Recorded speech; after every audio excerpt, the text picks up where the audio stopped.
চাৰিওফালে কেৱল পদুম ফুলিছে আৰু একেবাৰে নিশ্চিত যে বিটিআৰত এইবাৰ বিজেপি চৰকাৰ হ'ব। যলৈকে গৈছোঁ ৰাইজ আজি ওলাই আহিছে এটা পৰিৱৰ্তনৰ দিশত। সকলোৱে বিচাৰিছে যে বিটিআৰত বিজেপিৰ চৰকাৰ হ'ব লাগে আৰু সকলোৱে মিলি বিজেপিৰ চৰকাৰ গঠন কৰিবৰ কাৰণে আগবাঢ়িছে। আজি দৰংগাজুলিতো একেই পৰিৱেশ। মই সকলো দৰংগাজুলিবাসী ৰাইজক ধন্যবাদ দিছোঁ, যি ধৰণে আমাৰ প্ৰাৰ্থীক মৰম কৰিছে।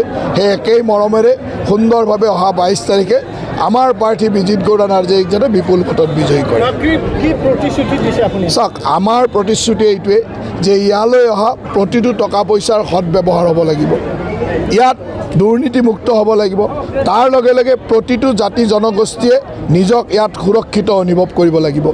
ইয়াত থকা প্ৰতিটো জাতি জনগোষ্ঠীয়ে প্ৰতিজন মানুহে নিজক প্ৰথম শ্ৰেণীৰ নাগৰিক বুলি ভাবিব লাগিব।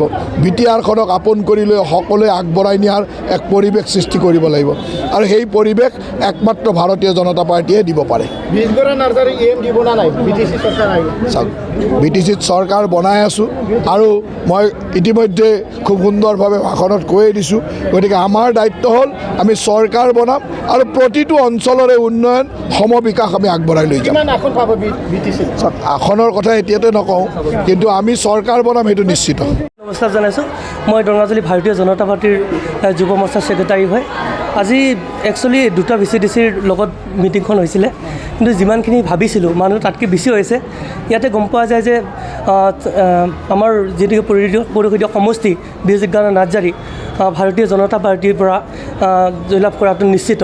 ইয়াতে আৰু বেলেগ UPPL বা BPF ইয়াত মাথা মাৰি একো লাভ নাই। গতিকে বিজেপি জয়ীটো নিশ্চিত। ধন্যবাদ।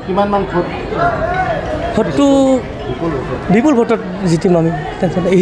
হিচাপ কৰিব নোৱাৰোঁ, এতিয়া বহুত বাঢ়ি যাই আছে। এতিয়া ভোট এতিয়া 3000 টাৰ্গেট দিয়া হৈছিলে, 4000ৰ অলপ বেছি হৈছে। ধন্যবাদ।